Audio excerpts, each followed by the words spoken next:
శివ శంఖచూడ సంవాదం. బ్రహ్మీ ముహూర్తంలో శంఖచూడుడు తల్పం మీద లేచి కూర్చున్నాడు. శ్రీకృష్ణ పరమాత్మను మనసులో ధ్యానించాడు. శయ్య దిగాడు.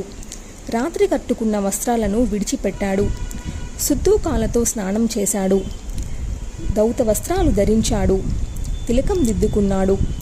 ప్రాతకాల పూజలు అన్నీ నిర్వహించాడు. పెరుగు, నెయ్యి, తేనె, పేలాలు వంటి మంగళ వస్తువుల్ని దర్శించాడు. మణులు, రత్నాలు, వస్త్రాలు, బంగారము రోజులాగానే భక్తిగా బ్రాహ్మణులకు దానం చేశాడు. రాజగురువును దర్శించి అమూల్య రత్నహారం సమర్పించి యుద్ధయాత్రకు మంగళాశీసులు పొందాడు.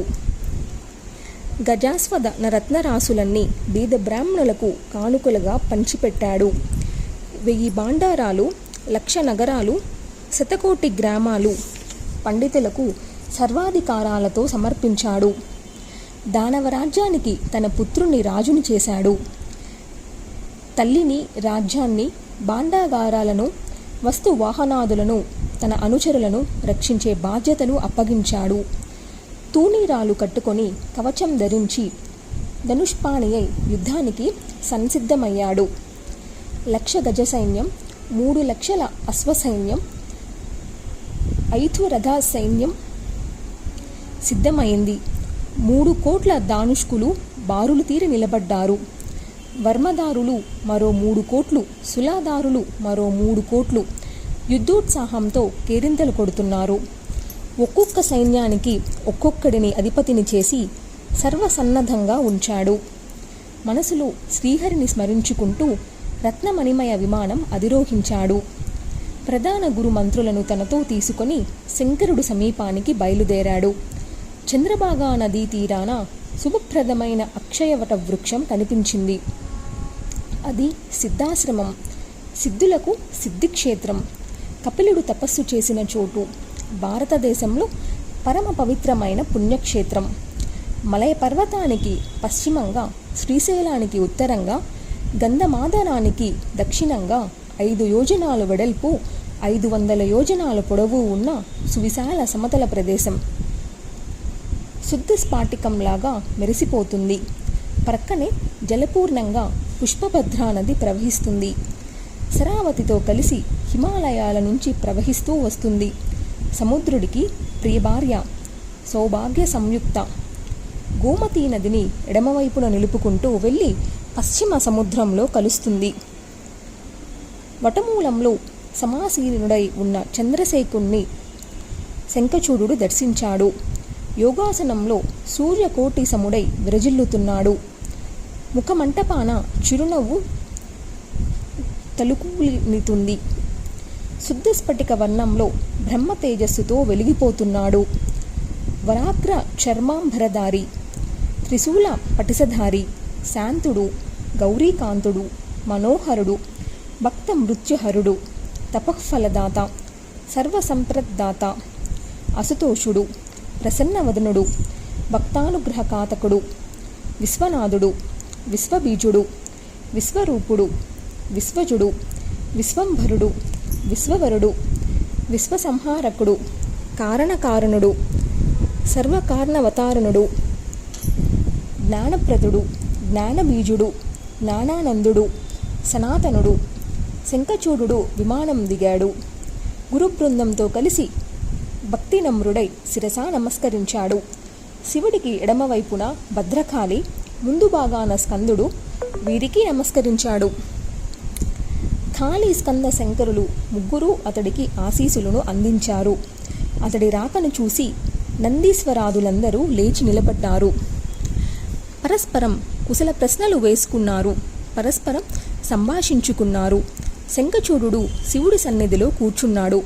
మహాదేవుడు ప్రసన్నుడై, శంఖచూడ, బ్రహ్మదేవుడికి ధర్ముడు, ధర్ముడికి మరీచికి కశ్యపుడు జన్మించారు. దక్ష ప్రజాపతి ఈ కశ్యపుడికి తన 13 కూతుళ్లను ఇచ్చి వివాహం చేశాడు. వారిలో ఒక సాధ్వి పేరు ధనువు. ఈమెకు సౌభాగ్యతి శయం వల్ల 24 పుత్రులు పుట్టారు. అందరూ తేజోబలశాలులే. ఆ దానవులలో ఒకడు విప్రచిత్తి. అతడి పుత్రుడు దమ్ముడు పరమధార్మికుడు, విష్ణుభక్తుడు, జితేంద్రియుడు.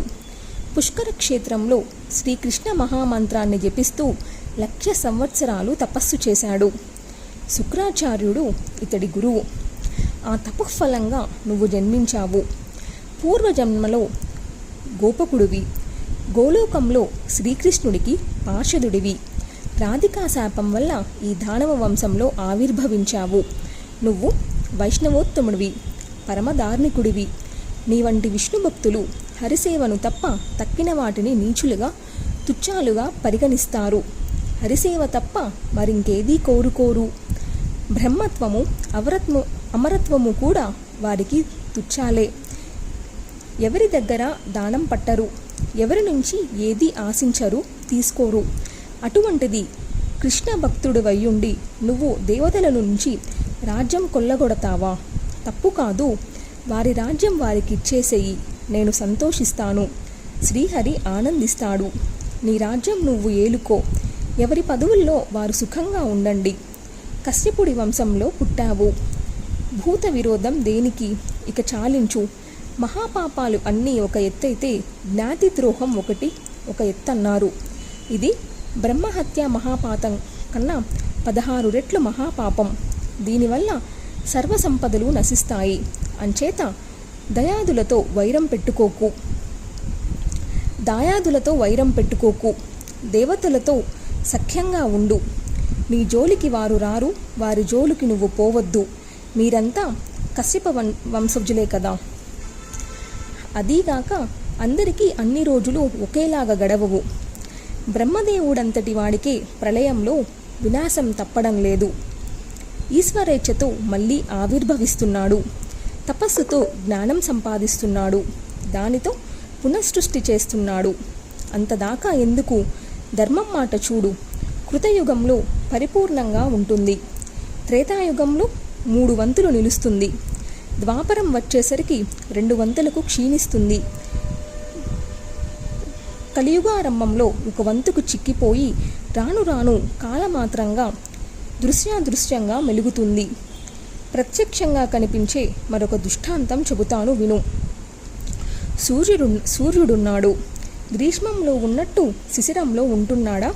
మధ్యాహ్న వేళ ఉన్నట్టు ప్రాతఃసాయం సంధ్యల్లో ఉండగలుగుతున్నాడా? ఉదయం బాలుడిగా ఉండి మధ్యాహ్నానికి క్రమంగా వృద్ధి పొంది సాయంకాలానికి వృద్ధుడై అస్తమిస్తున్నాడు. ఒక్కొక్కసారి మబ్బులు కమ్మితే మధ్యాహ్న సమయాల్లో కూడా అదృశ్యమవుతున్నాడు. గ్రహణం రోజున ఎంతటి దీనావస్థకి గురి అవుతున్నాడో చూస్తూనే ఉన్నాం కదా. అలాగే చంద్రుడును 15 రోజులు వృద్ధి, 15 రోజులు క్షయమును. దుర్దినాలు, గ్రహణాలు సరే. ఒకనాడు ముల్లోకాలు నావేనని ఎగబడ్డ బలిచక్రవర్తి ఈవేళ పాతాళానికి దిగబడ్డాడు. కాలప్రభావం అటువంటిది. కలిసి వచ్చిన వేళ భూగోళం సస్యం సంపన్నమవుతుంది. కాని వేళ ప్రళయ జలంతో మునిగిపోతుంది. కాల ప్రభావంతోనే విశ్వాలు పుడుతున్నాయి. కాల ప్రభావంతోనే గిడుతున్నాయి. చరాచర జీవజలమంతా ఇంతే. ఒక పరాత్పరుడైన పరమాత్మ మాత్రమే ఈ కాల ప్రభావానికి అతీతుడు. తక్కిన సమస్తము బ్రహ్మాధిస్థాన్య పర్యంతము వృద్ధిక్షయాలకు లోనయ్యేదే. కాలప్రభావానికి లొంగి నడిచేదే. పరమాత్మ ఇక్కడే మహాపురుషుడని, ప్రకృతి స్వరూపుడని, నానారూపధారుడి అని త్రిమూర్తులను నియమించి సృష్టి స్థితి లయాలను లీలా వినోదంగా జరిపిస్తున్నాడని గ్రహించి నామ గుణ సంకీర్తన చేసి జ్ఞాని సాధనతో క్రమంగా జన్మ రోగ జర మృత్యు భయాలను జయిస్తాడు. నేను అలాగే జపిస్తూ ఉంటాను. ఆ జ్ఞానంతో నిర్భయత్వం వచ్చింది. మృత్యుంజయుణ్ణి అయ్యాను.